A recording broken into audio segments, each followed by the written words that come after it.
Então vamos lá? Bom, nesse vídeo aqui eu vou falar para você que está procurando um investimento para você viver de renda, ou seja, você quer investir uma quantidade de dinheiro para pingar dinheiro todos os meses na sua conta. Vou falar sobre diversas alternativas e você vai escolher a melhor para você, imaginando aqui os prós e os contras. Tem investimentos com boa rentabilidade, né? E um pouquinho menos de segurança, ou seja, mais volatilidade, você vai ver esse ativo subir e cair, se você não tiver estômago não vai funcionar. Tem investimento que é mais estável, mas rende um pouco menos. Tem investimento que não tem volatilidade nenhuma, mas obviamente a rentabilidade é pior também, né? Então a gente vai falar sobre todos os ativos aqui que você pode utilizar para viver de renda. Tem mais do que isso ainda, Raul? Tem muito mais. Tem ativos internacionais, etc, mas vou tentar simplificar pra gente não ficar num vídeo infinito aqui que não diz nada, né? Agora, antes de mais nada, quem é Sardinha Raiz vai deixar aquele like na confiança, porque você sabe que o vídeo vai ser bom, né? Agora, Raul, conheci o canal agora, chegando aqui, será que eu já me inscrevo? Não precisa se inscrever, não precisa deixar like, você só vai fazer isso na hora que eu te der alguma informação que você fala, poxa, isso aqui me ajudou. Aí você se inscreve no canal e deixa o seu like. Por quê? Porque não vale a pena você se inscrever num monte de canal que depois você não vai acompanhar. Vou pedir desculpa pela minha voz meio anasalada, é que eu tô meio com a garganta ruim, mas eu acho que vai dar certo. Vamos lá. Então a primeira coisa que você vai fazer aí, ó, abre aí a Analytics se você quiser, ou outro site da sua preferência, pode usar o Funds Explorer, pode utilizar o Investidor 10, pode utilizar o que você quiser, vem aqui. Eu gosto da Analytics porque aqui tem um rankingzinho, ó, por critério, e você vai conseguir vir aqui o maior valor patrimonial. O que a gente tá pegando aqui nesse ranking? Eu tô pegando os maiores fundos imobiliários do mercado. Por quê? Se eu vou viver de renda, né, você poderia dizer, Raul, não era melhor montar uma carteirinha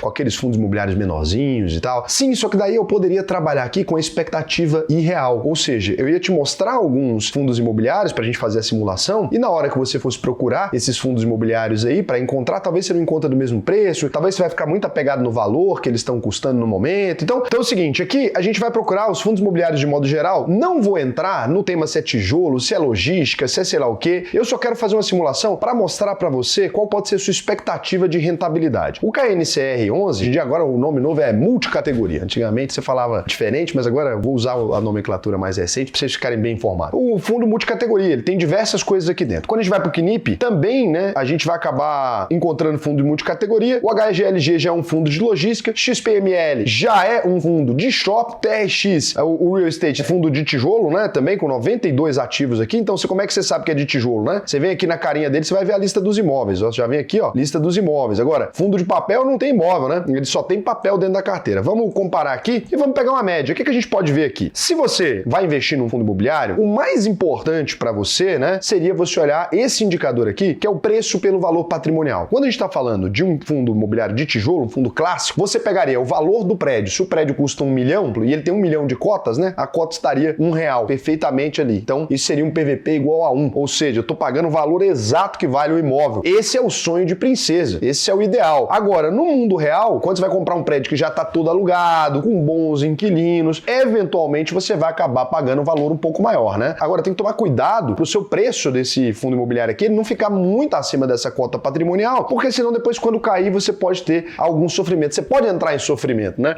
Então, não é legal, porque pode cair, pode voltar, tende a ficar próximo do 1 ali, esse número. Então aqui, ó, o HGLG 11, por exemplo, que já é um fundo de tijolo, ele não é de papel, tá aqui com 0,95, ou seja, tá custando até abaixo. Se o prédio custa 1 milhão, ele tá custando 950 mil já com inquilino. Aqui quando a gente fala de valor patrimonial para fundo imobiliário de papel, a gente diz que ele é de papel, porque o que ele tem dentro dele não são imóveis. Ah, mas não é um fundo imobiliário? Então, o mercado financeiro tem dessas coisas. É sabor imóvel. Aí como é que funciona? Você tem aqui um fundo imobiliário que empresta dinheiro para alguém que mexe com imóvel. Ele empresta dinheiro ali. O risco é o mesmo de tijolo? Claro que não. Se você, né, vai fazer um investimento com mais risco, você vai ter um prêmio de risco aqui. Raul, mas tem coisa que é arriscada e ruim. Tem, mas no geral no mercado financeiro é mais risco quando a gente tem mais rentabilidade, quando a gente tem mais risco. Se você é iniciante, conservador, etc., cara, corre disso aqui, porque são fundos de dívida. Não é que são ruins, né? O ideal é que você evite esses fundos que tem muito papel dentro e fique mais com os fundos que tem imóveis na carteira. Aí, como é que você poderia fazer a conta aqui de quanto você vai receber aproximadamente? Você tá vendo aqui o dividend yield de 13,83. O que significa? Que nos últimos 12 meses, não no futuro, nos últimos 12 meses, quem tinha, por exemplo, 100 mil reais nesse fundo aqui, ele ganhou aproximadamente esse 13,83% no ano. A pessoa ganhou em proventos anuais, então, R$13.830, ou em proventos mensais, ela ganhou R$1.152. Raul, vou pegar 100 mil reais, se eu só tenho 100 mil reais e vou tacar tudo em um único fundo imobiliário? Não, você vai montar uma carteirinha, você vai diversificar. Raul, mas aqui eu já não tá diversificado, né? Eu já não tenho esse Quiné aqui, ele já não tá emprestando dinheiro para 200 empresas ali? Gente, mas isso pode dar problema, porque o gestor é o mesmo. A análise análise de risco dele é a mesma. O perfil de gente que ele costuma emprestar dinheiro é o mesmo. Então, é um gestor, o cara pode ter falhado. Quando a gente vai para um fundo mais de logística aqui, como é o HGLG, né, que é do Pátria, esse fundo, o que ele faz? Compra galpões logísticos, bota para alugar. É mais físico. Olha o tanto que diminuiu a rentabilidade. 9,08, ou seja, com 100 mil reais aí, se você vai investir, com R$1.000 você pode falar, tá? É porque eu gosto de fazer com número grande. Eu não gosto de trabalhar com número pequeno, não, que eu acho que isso traz azar. 9,08% aqui, você vai ter ali no ano R$9.000. Mensalizado, você teria R$756. Mas vamos supor, posso pegar, por exemplo, um pouquinho de fundo de papel, bem pouquinho, se eu tô na meiuca aqui, tô com medo, coloco lá um pouquinho num fundo de papel, não precisa ser esses aqui que eu tô usando, isso aqui é só mera formalidade, né? Posso pegar ali e fazer, tem que fazer uma análise de risco daqueles papéis, pode analisar o RI do fundo, porque aqui a gente tem que correr, porque senão o vídeo fica com 5 horas. Você pode pegar ali, posso colocar 10% no fundo de papel, 20% aqui no HGLG, aí posso ir para um fundo de shopping, aqui agora 9,89% também de dividend yield. Posso fazer esse investimento, tem 16 ativos aqui dentro dessa carteira, posso fazer esse investimento, vou colocando. Então vou ter 13 ali de um, 9 de outro, 9,89 de outro. Olha aqui, por exemplo, o PVP também tá mantendo, um TRX Real Estate 12,70%, 92 ativos aqui na carteira, já bem diversificado. Vou colocando. Se você quiser partir de um bom lugar, o que a gente tem que saber no mercado financeiro? Tudo aquilo que é bom no mercado financeiro, né? Ele vai captar muito dinheiro. Então, se você pegar a lista dos 10 maiores aqui, dificilmente você vai ter muita bomba. Quando você vai olhando para a simetria de risco, o que é isso, né? Então, sair aqui dos 10 maiores que o mercado inteiro enxerga como os mais eficientes. Se você pega os maiores, são os mais eficientes. Quanto mais você for se afastando, se eu for lá para a página 5, já me afastei bastante. Aqui agora eu vou encontrar preços mais atrativos, só que eu vou encontrar cada lapada.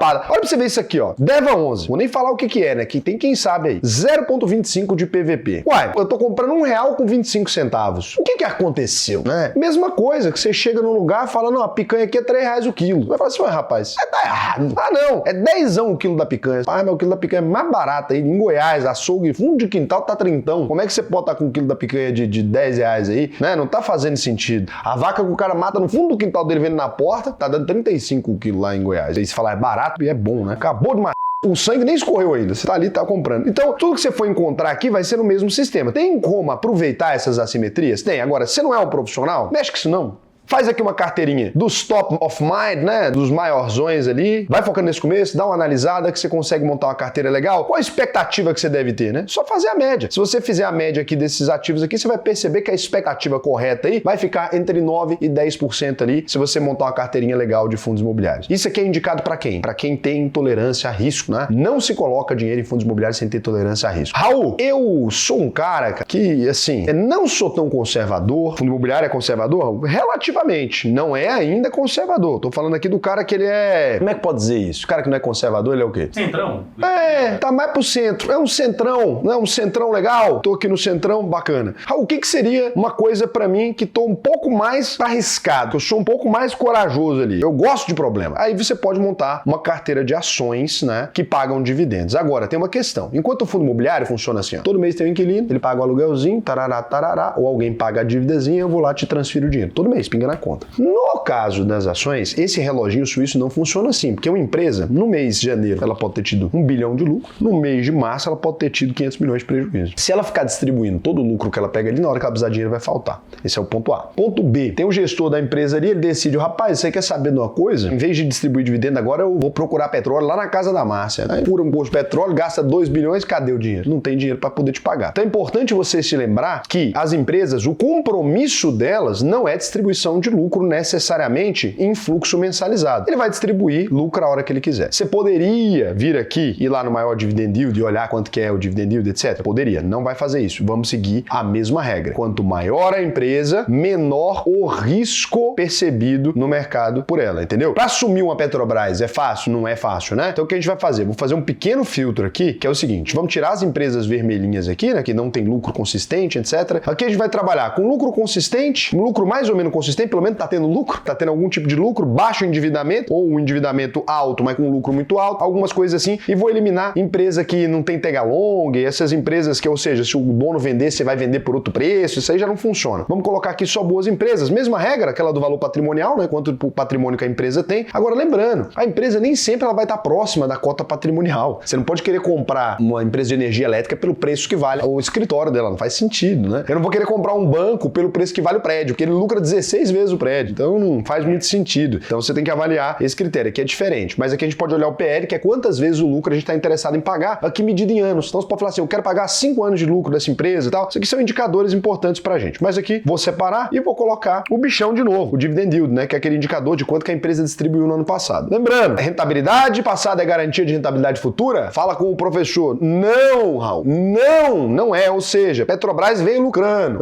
Vamos supor que, sei lá, um presidente da República, pouco afeito a lucro, ele ganha. Ele fala, não, agora nós vamos parar de dar lucro. Pode acontecer. Ah, entendeu agora porque que o mercado financeiro fica chorando, né? Farinha pouca, nosso pirão primeiro. Então o negócio é o seguinte, Petrobras tá ali, gigantona, 500 bilhões. Pô, como é que eu vou olhar? Você tem vários critérios que você pode olhar. Aqui eu tô falando, aquelas empresas que o mercado investe mais, naturalmente, são menos arriscadas. São posições mais conservadoras, vai flutuar menos. Uma ação de Petrobras não é que ela não flutua. Pode cair 10%, 30%? Pode. É raro, mas acontece muito. Então, aqui a gente vai observar quanto que tá o preço dela, que a gente tem que olhar, né? Ela tá num preço de R$42, ela deveria estar custando R$66, segundo um cara que a gente respeita muito, Benjamin Graham, tá? Não vou ficar entrando nos detalhes, gente. Estamos falando aqui de dividendo, né? De recebimento de lucro. Petrobras está com dividend yield de 7,64%, ou seja, no ano passado, quem investiu lá R$100 mil recebeu, né, esse 7,64%. Lembrando de outro critério importante e fundamental. Então foi R$7.640. No caso dos fundos imobiliários e no caso das ações, esse dividendo ele é isento. Raul, se eu tô querendo procurar viver uma renda pingando na minha conta, eu percebo que uma empresa, então, eu já vi a Petrobras com 30% de dividend yield, e aí, num ano, então, ela distribuiu para mim 30 mil, no outro ela vai distribuir 7 mil, é assim que funciona? É assim que funciona. Ela tem a valorização da cotação, né, num cenário ideal, e mais, ela sempre vai ter essa oscilação, é por isso que eu tô falando. Então, muitas vezes, se você quer viver somente de dividendos, né, se você está vivendo somente de renda, a gente diz que não é muito recomendável você ter uma carteira somente de ações. Ah, não, Raul, mas eu já vi algumas pessoas falando que dá para ter somente uma carteira de ações se eu for viver de dividendos. Dá para ter? Dá para ter. Você tem garantia que você vai ter que dinheiro sempre? Não. Aí o que essas pessoas costumam fazer? Ela pega um ano bom, põe o dinheiro no Tesouro Selic, alguma coisa e vai resgatando. E aí num ano ruim, um acaba compensando o outro. Mas ela precisa criar um colchão financeiro. Ela vai ter que usar algum outro tipo de insumo para fazer isso. Aqui, todas essas empresas, elas vão ter esse dividend yield aqui. Você vai observar aqui, olha só, essa daqui nem paga. Olha. Quando a gente vai observar, por exemplo, BPAC, né, que é BTG Pactual, cara, nem paga. O BTG, por exemplo, é um banco, o valuation dele mais que cresceu 60% nos últimos um ano e alguma coisa, ou seja, você teria ganhado 60% na valorização, mas ele não distribui dividendo nenhum, porque não é estratégico para a empresa no momento. Então você vai perceber aqui que tem várias empresas com um histórico de dividend yield aqui mais frequente e o BTG já não distribui tanto lucro, distribui pouco aqui. Então você vai ter que olhar essas que distribuem e pesquisar sobre a frequência que elas distribuem dividendos. Então você pode vir aqui, ó, nos últimos 10 anos e ver o fluxo de pagamento de dividendos. Você vai perceber, ó, será que essa empresa está pagando sempre? Ó? Se a empresa pagou nos últimos,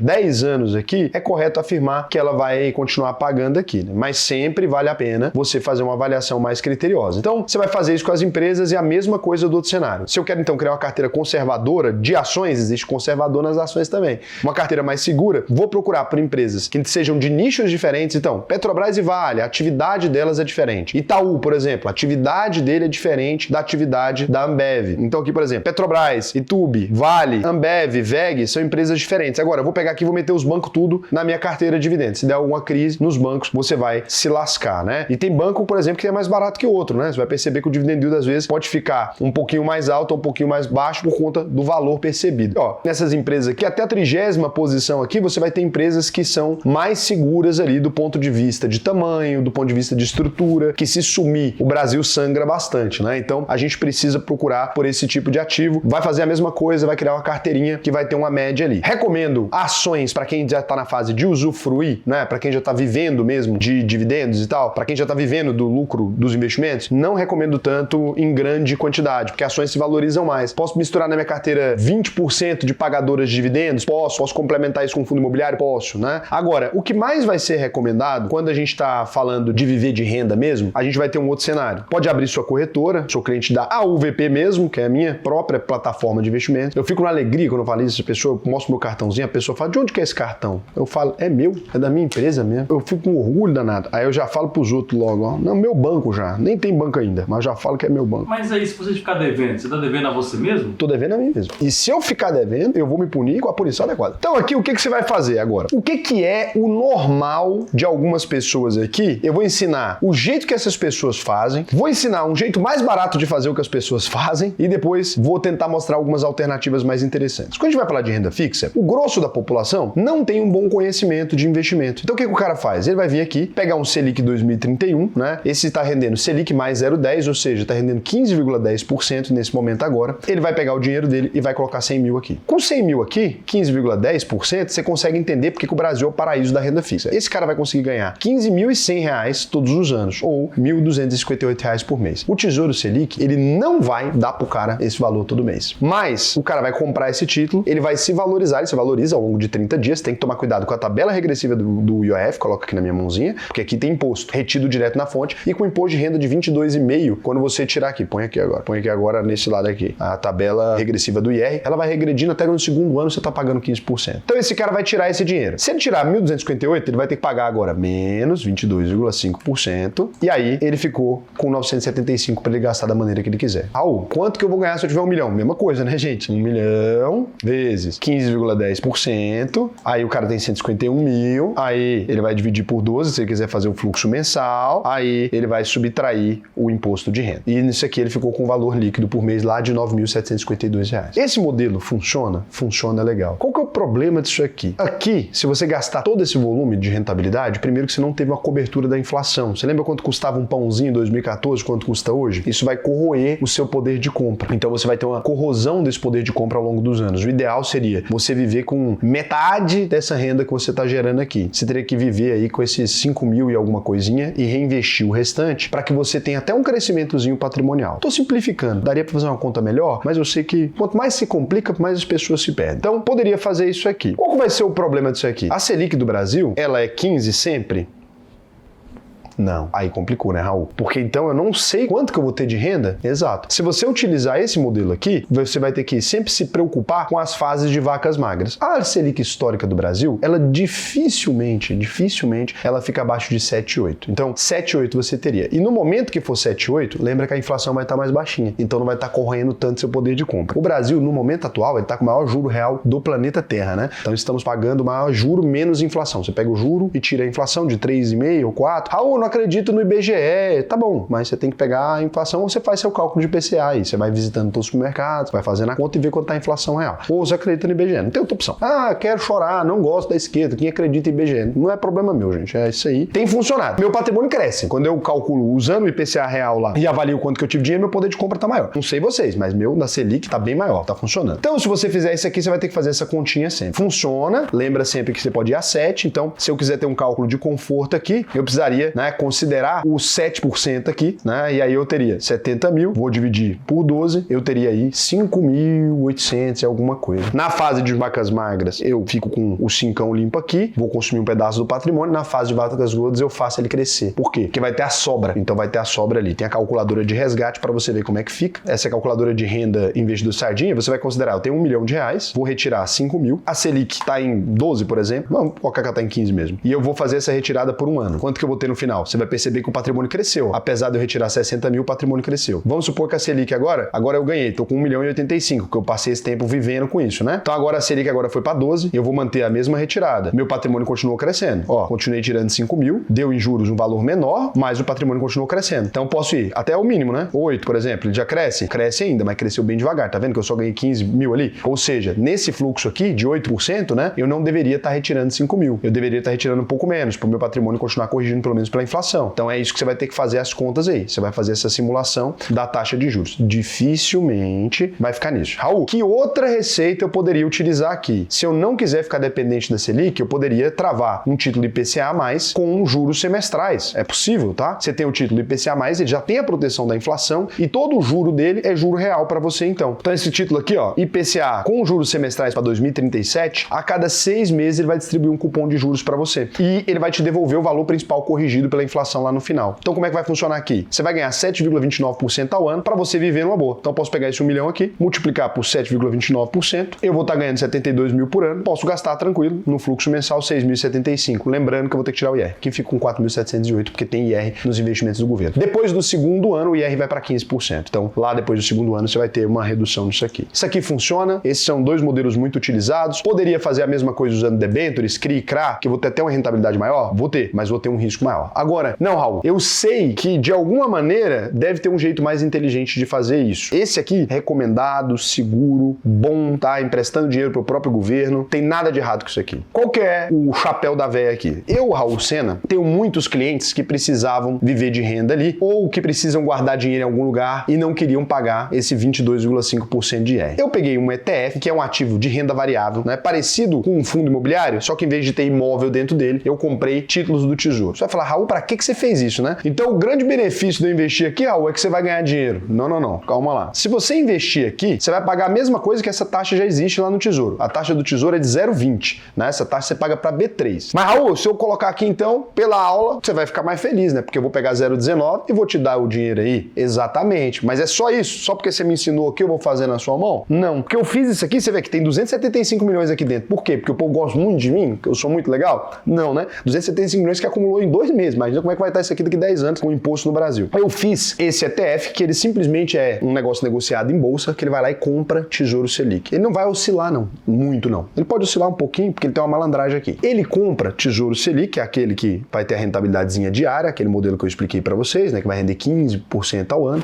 Só que ele tem 10% da carteira dele que são de títulos longos. Por quê? Porque com isso eu consigo fazer o vencimento ser superior a 720 dias. Quando o vencimento é superior a 720 dias, o governo diz, esse é um ETF de curva longa, então ele vai pagar somente 15% de IR. Não é incrível? E aí com isso aqui, você investe aqui, ele vai ter um pedacinho da curva longa e você vai pagar somente 15% de IR desde o primeiro dia. Então você pode investir lá, por exemplo, ó, 1 milhão, vamos supor, você vai render 15%. Se você pegar mensalizado, né, dividir por 12 aqui, você vai pegar 12.500, lá você ia pagar, né, aquele imposto de 22,5%. Então, por exemplo, 22,5% em 12.500, você ia pagar 2.800, né? Você ia pagar 2.812 reais. Aqui, ó, você vai pegar os mesmos 12.500 e vai pagar somente 15%. Então, nesse caso, você vai pagar 1.875 reais somente de imposto. Fica mais dinheiro no seu bolso. Qual que é o risco disso aqui, Raul? Eu tô confiando em você, o dinheiro tá na sua mão? Não. Você investiu, a gente vai lá e compra o título do Tesouro aqui dentro, tá? Isso aqui é regulado, não precisa trazer custódia para mim, precisa investir pela UVP. Você pode pegar na sua corretora, tem lá no Itaú, tem no Bradesco, na Ágora, né? Que é do Bradesco, C6 Bank, tem no Nubank, tem no carai de asa que você quiser. Tem na XP, fala o nome aí, na Genial, tem em todo mundo. Então você pode ir lá, digitar Alpo 11, você vai na parte de ações. Raul, mas não é uma renda fixa? É, mas é sabor ações, porque eu preciso pagar o IR menor, né? Então você fala sabor renda variável aí pro governo, eu falo, ó, é renda variável. Aí o governo vai lá e tributa como renda variável. Ah, mas é tudo renda fixa, será que eles não percebem? Percebe. Mas assim, se mexer nessa regulação, é tanta coisa que vai ter que mexer que por enquanto tá rolando. Se não rolar mais também, não rolou. Aí, o que a gente tem? Eu fiz outro desse parecido, só que esse é mais interessante ainda para quem tá vivendo de renda. Ele faz, sabe aquele cupom dos juros semestrais? Você vai ter que ficar pagando 22,5 em cada cupom e você vai ter que ficar fazendo a gestão de sair comprando. Pode comprar com vencimento que vai vencer em mês de janeiro e agosto. Ou você pode comprar que vai vencer em março e outubro, por exemplo. Você teria que ficar fazendo a gestão dessa carteira. Eu criei um ETF que ele compra esses títulos todos, faz a gestão da carteira e deixa o fluxo de pagamento mensal. Então ele está com um yield de 5,85%, né? Porque ele já está reinvestindo o seu dinheiro. Você vai investir nele, você vai pegar dividendos mensais e ele vai continuar crescendo o patrimônio devagarinho. Ele vai gerar para você uma receita sem você ter maiores problemas. Ele ainda está pequenininho, ó, tem 40 milhões só nele. Ele está gerando uma receita para essa pessoal, né? Vamos ver, 40 milhões, quanto que ele está gerando aí? 5,85% mais ou menos. Ó, está gerando 195 mil, distribuindo aí em proventos. Então, ele está no comecinho porque as pessoas não entenderam ele. Esse aqui não é de graça. Por quê? Porque ele tem uma gestão. Se você fosse comprar na mão do Tesouro, você pagaria somente o 0,20. Aqui você está pagando 0,10 a mais. É 0,10. Se você investir 1 milhão, por exemplo, ó, você vai estar deixando lá na minha mão, por ano, né? R$1.000 por ano do seu 1 milhão. Vai pegar aqui, sua rentabilidade era 5,85, ela passou a ser 5,75. E vai ficar lá com o seu dinheiro, né? E me pagou lá R$1.000. Por ano, você vai ficar com 57 mil e vai ter me pago R$1.000 aí, equivalente, né? Então, é isso. Por quê? Porque eu estou diminuindo seu imposto, né? Eu não sou bobo. Se você fosse pagar na mão do governo mesmo, para todo mês você receber, você ia ter que deixar uma bica, não é? Você tem 1 milhão lá, quando você ia pagar, né? Depois do primeiro ano, você ia pagar 20, depois você ia pagar 17, até que no segundo ano ia empatar, né? Mas aqui no começo faz grande diferença. E todo mês que você fosse comprar outro título do Tesouro, você ia de novo ficar pagando no fluxo de 2 anos, né? Você ia ficar de novo pagando para a alíquota de 15. Então vamos considerar que no primeiro ano aqui, 5,85 aqui, ó. Ah, Raul, mas lá já estava gerando 7,8. Por que aqui está distribuindo menos? A gente está fazendo uma reserva, né? Para poder não distribuir todo o valor ali, para fazer uma média, porque senão depois na hora que mudar os títulos, aí você ia ficar recebendo muito menos, né? Então a gente está tentando fazer uma média para manter o yield mais estável. Então aqui 58.500, o cara vai pegar ali, você ia pagar na minha mão, ó, você ia pagar lá na mão do governo, você ia pagar 13 mil, 58.500. Agora aqui você vai pagar, né, no primeiro ano, só pra gente simplificar, a conta não é exatamente essa, eu mostrei a alíquota aí, né, você vai pagar 8 mil, é diferente, né? 13 mil para 8 mil é 4 mil reais, eu só te cobrei 1.000, para você fica aí interessante, além de tudo, você não tem trabalho nenhum, pode fazer isso aqui com a gestão nossa aqui. Te expliquei a desvantagem, né? Tem a desvantagem, tá me pagando 0,10. Ah, Raul, não quero dar dinheiro pra ninguém. Então faz lá o tesouro, você não vai dar dinheiro pra ninguém, só pro governo e pra B3. E se você não quiser pagar, isso aí não tem jeito. Então esses aqui te expliquei o modelo, te expliquei por que eu inventei isso aqui, tá? Isso aqui é uma estratégia que também tá disponível em qualquer lugar, tá disponível pra qualquer pessoa. Pouca gente entendeu ainda, é difícil, né? Compreender isso. Você não vai precisar emitir uma DARF aqui todo mês, o imposto é retido automaticamente, esses valores ali. Você vai simplesmente ter que declarar no final do ano, é bem simples o processo e você vai ter essa renda aí. Raul, fui com sua cara, gostei de você. Queria me aprofundar, porque que, pô, você explicou na correria, né? Pouco tempo. Queria me aprofundar, queria montar uma carteira de investimentos. Tem alguém aí que possa me ajudar? Tem gente aqui para te ajudar. Mas além de tudo, você pode aprender a fazer isso aqui sozinho. Pode ir lá em alvp.com.br, clicar no botão Faça sua análise de perfil, preencher esse questionário aqui para mim até o final. Você vai responder algumas perguntas sobre a sua vida financeira e tal. Não dá para você entrar aqui se você ganha menos de R$4.500 por mês. Pô, você ganha 100 mil, 50 mil, 10 mil, 1 milhão, 10 milhões, 300 milhões dá. Agora, menos de 4.500 eu não consigo te ajudar. Se você ganha mais de 4.500, então você vai preencher esse questionário, você vai ter acesso à minha plataforma de investimentos, né? É ligada ao BTG Pactual, nossa plataforma, é parceira, né, do BTG, do banco, que é o maior banco de investimentos da América Latina. Aquele bancão que você viu lá entre as maiores empresas do Brasil, era a terceira, né? Então aquele bancão lá é parceiro nosso aí, gostou do nosso projeto e a gente fez a plataforma juntos. Não é que você vai ficar confiando em mim não, né? Porque fala, pô, depois o cara vai divorcar aí. Não, seu dinheiro não fica na minha mão não, fica nas empresas investidas principalmente, né? Então quando uma corretora quebra, você não perde seu dinheiro,